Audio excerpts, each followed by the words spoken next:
Halo Ibu, Bapak, Saudara, kabar baik kiranya senantiasa menyertai dan ada di dalam kehidupan Ibu, Bapak, Saudara. Barusan saya buka-buka konten di konten Kompas Sidomulyo dan kami merasakan begitu berarti dukungan Ibu, Bapak, Saudara semuanya. Sehingga melalui dukungan itu kami terus berada sampai saat ini. Dan untuk mendukung kami untuk lebih kreatif, lebih bisa berkreasi lagi, kami terus membuka dukungan itu melalui QR kita atau di link deskripsi dari konten ini. Sekali lagi, dukungan itu sangat berarti bagi kami. Terima kasih.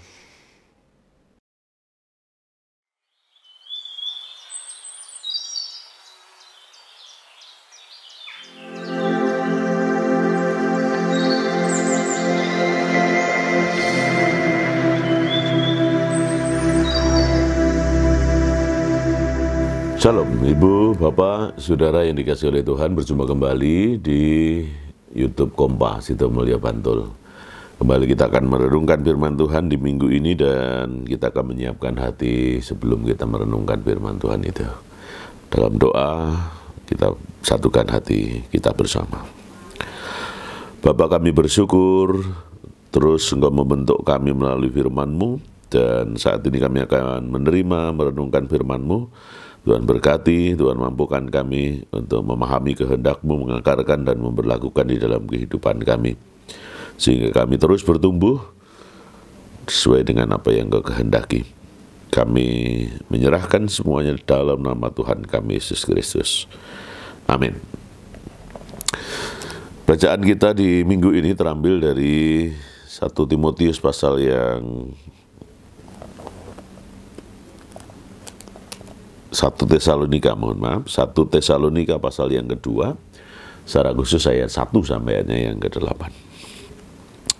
1 Tesalonika pasal 2 ayat 1 sampai ayatnya yang ke-8, demikian firman Tuhan.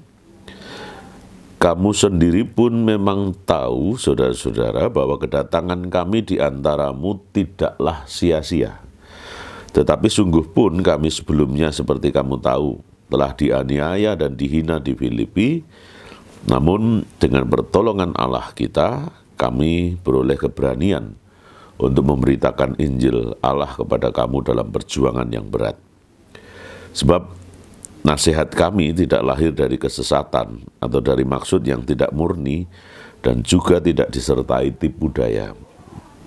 Sebaliknya, karena Allah telah menganggap kami layak untuk mempercayakan Injil kepada kami, karena itulah kami berbicara bukan untuk menyukakan manusia, melainkan untuk menyukakan Allah yang menguji hati kita. Karena kami tidak pernah bermulut manis, hal itu kamu ketahui, dan tidak pernah mempunyai maksud loba yang tersembunyi. Allah adalah saksi. Juga tidak pernah kami mencari pujian dari manusia, baik dari kamu maupun dari orang-orang lain. Sekalipun kami dapat berbuat demikian sebagai rasul-rasul Kristus. Tetapi kami berlaku ramah di antara kamu, sama seperti seorang ibu mengasuh dan merawati anaknya. Demikianlah kami dalam kasih sayang yang besar akan kamu, bukan saja rela membagi Injil Allah dengan kamu, tetapi juga hidup kami sendiri dengan kamu, karena kamu telah kami kasihi. Demikian firman Tuhan yang kita terima bersama dari bacaan kita surat 1 Tesalonika pasal yang kedua, secara khusus ayat 1 sampai ayatnya yang ke-8. Dan mengakhiri bulan keluarga di bulan Oktober ini, Minggu 29 Oktober 2023, bacaan 1 Tesalonika pasal 2, secara khusus ayat 1 sampai 8 tadi akan kita renungkan bersama dalam bingkai tema bertumbuh dalam kebiasaan positif. Ini nanti kita akan coba untuk breakdown secara umum, tetapi kemudian secara khusus kita arahkan kepada kehidupan berkeluarga. Jadi bertumbuh dalam kebiasaan positif. Kata bertumbuh, dari akar kata tumbuh kita sudah paham betul bahwa ada proses di sana, dari kecil misalnya menjadi semakin besar, dari tidak nampak kemudian menjadi nampak, dan proses itu terus berjalan. Ada terjadi sesuatu di sana. KBBI mengartikan kata bertumbuh itu seperti itu. Lalu kebiasaan positif, ini dari tema coba kita breakdown bersama. Kebiasaan itu adalah perilaku yang dilakukan secara berulang-ulang tanpa melalui proses berpikir. Karena perilaku tersebut adalah respon terhadap sesuatu yang umumnya adalah perbuatan sehari-hari. Jadi karena ngalir gitu, maka kemudian itu disebut sebagai suatu kebiasaan. Jadi kebiasaan adalah perilaku yang dilakukan secara berulang-ulang tanpa melalui proses berpikir, karena memang perilaku tersebut adalah respon terhadap sesuatu yang umum, yakni perbuatan kita sehari-hari. Dan setiap manusia itu memiliki kebiasaannya masing-masing. Kebiasaan itu bisa dipetakan dalam dua hal, kebiasaan baik atau kebiasaan positif, dan kebiasaan buruk atau kebiasaan negatif. Nah, secara khusus di minggu ini kita akan membreakdown bagaimana kita bertumbuh dalam kebiasaan positif. Nah, tentu ketika kita bicara soal kebiasaan, kita jadi ingat apa yang ditulis oleh Stephen R. Covey. Jadi buku yang cukup terkenal, The 7 Habits of Highly Effective People. Itu buku yang cukup terkenal, ditulis mulai dari tahun 1989 kemudian sampai di tahun 2004 ketika 15 tahun buku itu launching, itu sudah 15 juta kopi yang sudah terjual, bestseller buku itu, dan cukup membantu kita karena Covey mencoba untuk breakdown kebiasaan manusia yang efektif itu menjadi 7 kebiasaan. Jadi 7 habit, 7 kebiasaan yang efektif. 7 kebiasaan itu antara lain proaktif, kemudian prioritas, kemudian mau mendengar terlebih dahulu baru didengarkan, kemudian hal-hal lain yang ada di situ, berpikir menang dan menang, kemudian berusaha untuk menentukan tujuan yang ingin dituju, sinergi, dan terakhir adalah selalu mengasah, gergaji dalam bahasanya Covey. Jadi asahlah gergaji itu maksudnya adalah terus mengasah, entah itu pikiran, IQ kita, SQ kita, dan itu cukup membantu setiap orang untuk kemudian membentuk karakter diri. Sehingga buku ini lebih kepada bagaimana self mastery-nya itu dapat, kemudian public victory-nya itu juga dapat, dan terakhir renewal self-nya itu dapat. Jadi menarik juga ketika terkait dengan kebiasaan ini, seorang penulis yang cukup terkenal juga, John Dryden, itu pernah mengatakan hidup itu adalah akumulasi dari kebiasaan yang ada pada kita. Jadi John Dryden menyatakan bahwa hidup kita itu adalah akumulasi dari kebiasaan-kebiasaan. Maka ada kata filosofi, Anda adalah apa yang Anda pikirkan. Itu sesuatu banget buat kita. Jadi ketika kebiasaan kita atau apa yang ada dalam pikiran kita itu positif, ya outputnya pasti positif. Tapi kalau kebiasaan atau apa yang ada dalam pikiran kita itu adalah negatif, outputnya pasti juga negatif. Itu kurang lebihnya seperti itu. Dan proses menuju kebiasaan itu atau struktur kebiasaan itu diungkapkan oleh Charles Duhigg. Ada 3 proses. Pertama pemicu, cus, kemudian rutinitas, dan yang terakhir reward atau imbalan. Jadi misalnya ini satu contoh, bangun tidur langsung ke kamar mandi untuk buang air kecil. Itu ada cus, ada rutinitas, ada reward. Cusnya adalah bangun tidur, rutinitasnya adalah pergi ke kamar mandi, dan rewardnya adalah kelegaan, kenyamanan. Jadi ini adalah proses atau struktur kebiasaan. Nah, yang mau kita bicarakan saat ini adalah berdasar tema adalah kebiasaan positif. Bertumbuh dalam kebiasaan positif. Pertanyaan pasti muncul, apa korelasi antara tema khotbah di minggu terakhir bulan keluarga ini, Oktober ini, dengan bacaan kita 1 Tesalonika pasal 2 ayat 1 sampai yang ke-8. Di situ Paulus hanya bercerita tentang bagaimana ia bersurat kepada jemaat di Tesalonika. Di minggu yang lalu kita sudah membreakdown bahwa Tesalonika ini adalah jemaat yang dibentuk oleh Rasul Paulus dan Silas, juga dengan Timotius dan juga teman sekerja pelayanan yang lain.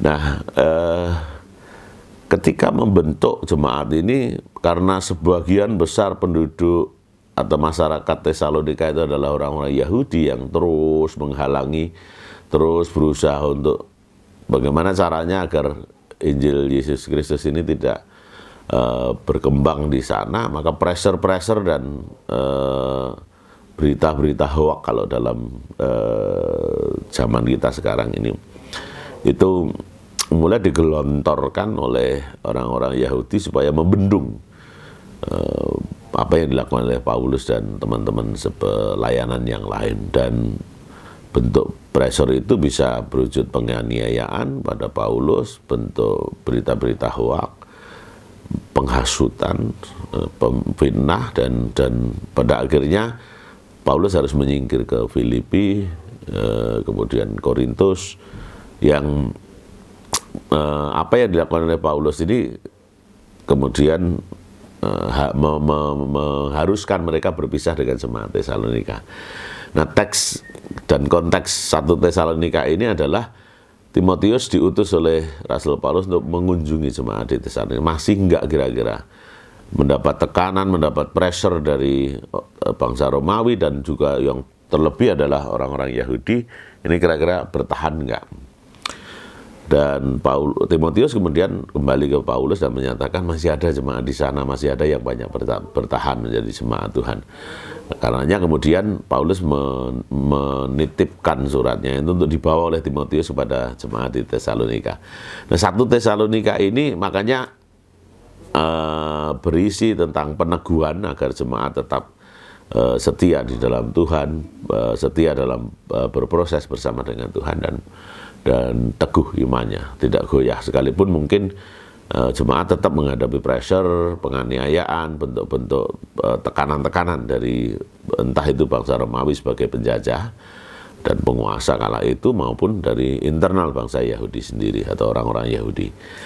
Nah, secara khusus dalam teks 1 Tesalonika pasal 2 ayat 1-8 ini, Paulus mengungkapkan kebiasaan-kebiasaan tatkala mereka masih bersama dengan jemaat, baik itu Paulus, Timotius, Silas, dan yang lain, masih bersama dengan jemaat.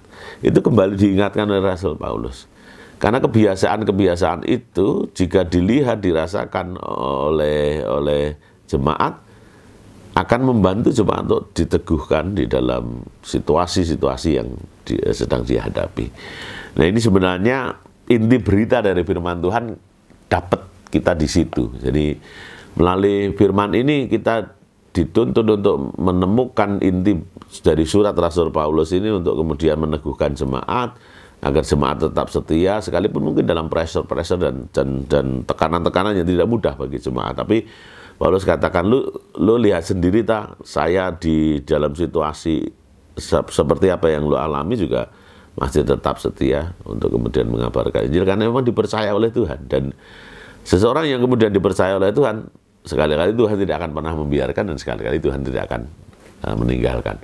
Sekalipun secara eksplisit hal itu memang tidak disampaikan oleh Rasul Paulus, tapi implisit Paulus mau menegaskan itu supaya jemaat tetap teguh dan setia di tengah situasi yang sedang dihadapi. Nah, ini merupakan pengajaran buat kita, pengajaran juga bagi keluarga-keluarga kita yang seringkali dalam kehidupan ini pressure, tantangan berupa apapun di dalam kehidupan itu, berat atau ringan, apalagi berat, sering menghambat kita untuk tidak setia, untuk tidak lagi ada dalam proses-proses. Saya ingin bersaksi, jadi saya baru saja mengantar anak saya ke Bandung dan dia mulai bekerja. Schedule sudah ditata sedemikian rupa oleh perusahaan dan kemudian ia mulai menjalani. Hari pertama berasa berat sekali untuk dijalani anak-anak. Hari kedua dan seterusnya mulai adaptasi dan mulai berjalan dan mulai bidikan ngerti bahwa oh ini arahnya ke sini, ini arahnya ke sini. Jadi kegiatan-kegiatan yang dilakukan ini dalam rangka membentuk dirinya. Maka ia berusaha untuk optimal, ia berusaha untuk kemudian setia dalam proses itu. Jadi Ibu Bapak Saudara yang dikasihi oleh Tuhan, ini juga merupakan pengajaran buat kita dan keluarga-keluarga kita supaya kehidupan iman kita ketika kita hidup di dunia ini, bukan tidak mungkin kita menghadapi pressure, menghadapi tantangan-tantangan, menghadapi pilihan-pilihan dan banyak godaan yang kita hadapi. Kalau nggak kuat, kalau nggak teguh, ya bisa kita tergoda, jatuh. Dan ini yang kemudian mengingatkan kita semuanya agar keluarga kita bertumbuh dalam kebiasaan positif. Agar kita dimampukan menghadapi setiap pressure-pressure dan bentuk-bentuk tantangan penggodaan di dalam kehidupan ini, kita diingatkan bertumbuh dalam kebiasaan positif. Paulus mengungkapkan dan membreakdown semua yang telah dilalui bersama dengan jemaat. Yang isinya adalah kebiasaan-kebiasaan Paulus. Kesetiaan Paulus, komitmen Paulus, bersama dengan teman sekerja yang lain, Silas, Timotius, dan lain-lain. Dan itu dilihat, dirasakan oleh jemaat. Dan kembali dalam suratnya Paulus mengingatkan itu. Supaya kemudian jemaat pun bisa bertumbuh dalam kebiasaan positif. Nah, tadi John Dryden mengungkapkan hidup itu adalah akumulasi dari kebiasaan-kebiasaan. Jadi ketika kebiasaan kita itu baik atau positif, maka output dari semua yang kita lakukan pasti juga positif. Kalau outputnya positif, maka akan terus-menerus terjadi pertumbuhan hal-hal positif atau pertumbuhan habit atau pertumbuhan kebiasaan. Makanya kita pun juga perlu untuk kemudian suatu saat secara khusus membreakdown bukunya Stephen R. Covey ini untuk kemudian supaya kita lebih mampu lagi membreakdown, memahami 7 kebiasaan efektif yang akan memampukan kita mencapai pencapaian-pencapaian di dalam kehidupan kita. Hari ini secara khusus Tuhan mengajar kita untuk kaitannya dengan kehidupan iman, bertumbuh dalam kebiasaan positif. Itu akan membangun kehidupan iman kita, sehingga siapapun yang kita hadapi dalam kehidupan kita, kita akan teguh. Saya yakin Ibu Bapak Saudara merasakan ini dalam kehidupan ketika beban pergumulan kehidupan, dinamika kehidupan kita alami dalam hidup ini, dan apa yang mesti kita lakukan? Membangun kebiasaan-kebiasaan positif supaya kita dimampukan untuk tumbuh dalam iman, teguh dalam iman, setia dalam iman, dan ini akan memampukan kita untuk secara efektif mencapai pencapaian-pencapaian kehidupan iman kita. Butuh perjuangan memang, tapi saya yakin Tuhan mampukan setiap kita setia dalam proses. Saya juga mau menyapa anak saya Vian untuk kemudian juga Seven Habit itu sesuatu banget buat kita. Membentuk karakter dengan kebiasaan-kebiasaan positif dan efektif. Itu akan memampukan kita berproses, setia dalam proses, teguh dalam proses, sampai akhirnya pencapaian-pencapaian kita capai. Dan kita semuanya, menyapa semuanya. Hidup kita memang tidak mulus, hidup kita memang selalu ada problem dan dinamika-dinamikanya. Problem, dinamika, bahkan pressure itu akan bisa kita hadapi ketika kita mau terus tumbuh dalam kebiasaan-kebiasaan positif. Tuhan memberkati dan memampukan kita melakukan apa yang menjadi kehendaknya. Haleluya. Amin. Kita berdoa bersama, terima firman Tuhan ini. Bapa, dalam nama Yesus kami bersyukur Engkau mengajar kami untuk terus tumbuh dalam kebiasaan-kebiasaan positif. Dan kami boleh belajar karena hidup kami pada hakikatnya adalah akumulasi dari kebiasaan-kebiasaan kami. Ketika akumulasi itu adalah kebiasaan positif atau habit positif, maka kami percaya bahwa pertumbuhan kami akan menuju kepada pertumbuhan positif juga.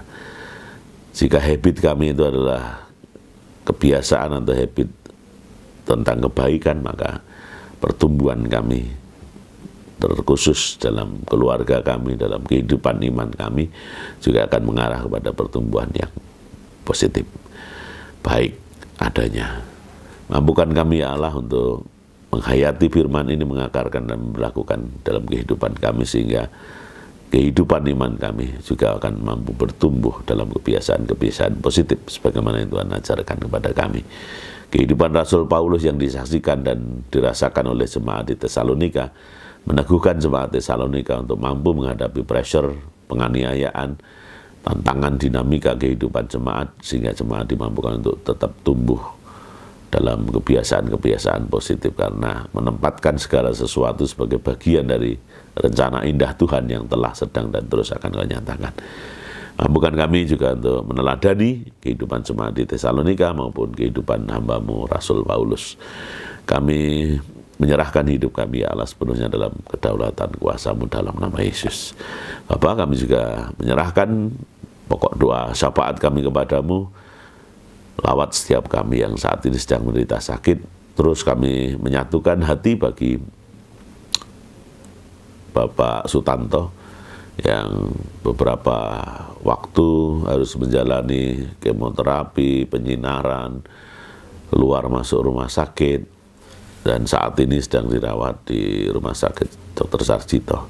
Kami menyerahkan semuanya dalam kedaulatan-Mu, karena kuasa itu hanya ada pada-Mu, dan kemampuan untuk menolong, melawat, dan mengentaskan kami dari sakit penyakit itu hanya ada padamu. Kami mohon kepadamu, lawat setiap jemaat-Mu yang sakit, Bapak Sutanto, Bapak Paijo Setio Triatmojo.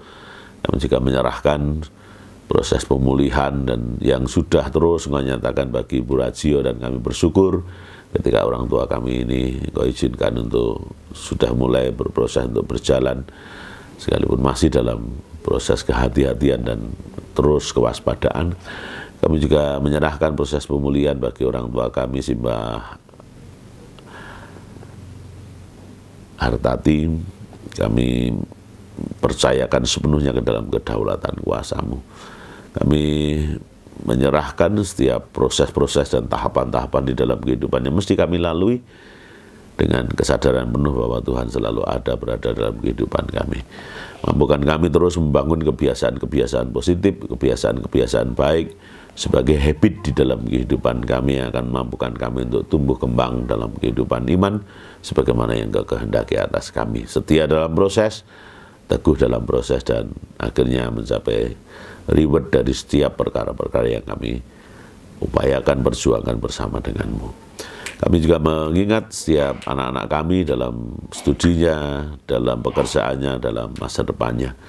Secara khusus kami terus menyerahkan proses dan tahapan-tahapan yang mesti dilalui oleh saudara kami Alfian yang saat ini sedang menjalani training, dan bersama dengan PT Ekerindo MPI untuk mempersiapkan diri menjadi leader-leader yang terus akan mempersembahkan kehidupannya bagi hormat dan kemuliaan-Mu. Ajar untuk setia dalam proses, setia dalam tahapan-tahapan, dan kami percayakan anak kami dalam kedaulatan kuasa-Mu. Demikian juga dengan anak kami yang lain dalam studinya, di dalam masa depannya. Kami percayakan sepenuhnya dalam kedaulatan kuasa-Mu. Kami juga menyerahkan jemaat-jemaat yang lain dalam setiap problem kehidupan yang dihadapi. Kebiasaan baik memampukan setiap kami mensikapi setiap perkara dengan baik pula dan penuh dengan keyakinan bahwa Engkau akan memampukan setiap kami merdeka dari setiap perkara-perkara kehidupan. Kami menyerahkan kehidupan keluarga-keluarga jemaat-Mu ketika kami 1 bulan penuh menghayati bulan keluarga, dan berdasarkan firman-Mu kami terus menghayati bagaimana kami mesti menghidupi kehidupan keluarga kami.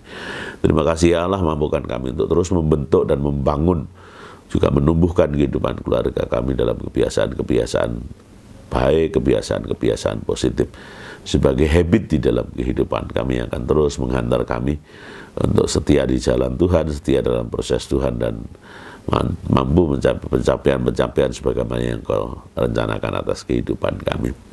Kehidupan gereja, bangsa dan negara, juga dunia ini kami serahkan dalam kedaulatan-Mu. Gereja Tuhan mampukan untuk terus tumbuh berkembang dalam kebiasaan dan bangunan-bangunan yang baik, bangunan-bangunan positif yang akan terus membentuk kami menjadi pribadi-pribadi dan gereja-gereja Tuhan yang mampu untuk menjadi shalom di tengah kehidupan dunia ini dalam berbagai dinamikanya. Bangsa dan negara, juga dunia ini kami serahkan dalam kedaulatan-Mu.